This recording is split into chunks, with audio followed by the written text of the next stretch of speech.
সকালে উঠে ভাবছি কি রান্না করব, হঠাৎ দেখি আকাশের দিকে তাকিয়ে মেঘলা অবস্থা, তাই খিচুড়ি বসিয়ে দিলাম। খিচুড়ি খেতে খেতে চিন্তা করলাম দুপুরে কি রান্না করব। হঠাৎ সব কিছুই আছে কিন্তু মরিচ নেই, তাই আমি আর আমার ভাইজি চলে গেলাম নিজ ক্ষেতের থেকে মরিচ তুলতে। আমরা মরিচ তুলতে যাব। হ্যাঁ, আচ্ছা, একটা বাটি নিয়ে আসো।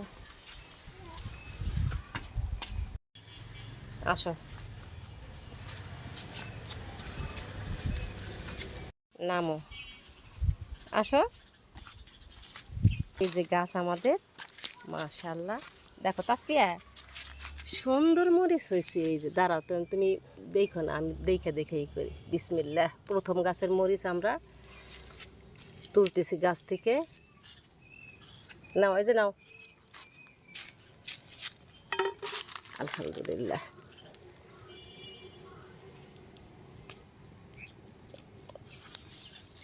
এই একটা খাওয়ার জন্য উপযোগী এগুলি, এই জন্য ছিঁড়ে নিতেছি। ধরো, খাবার কাটা অল্পই হয়েছে মরিচ। এখন আস্তে আস্তে সব গাছগুলিতে হবে, কিন্তু ধরতেছে অল্প অল্প করে। এই যে মরিচ, মাশাআল্লাহ।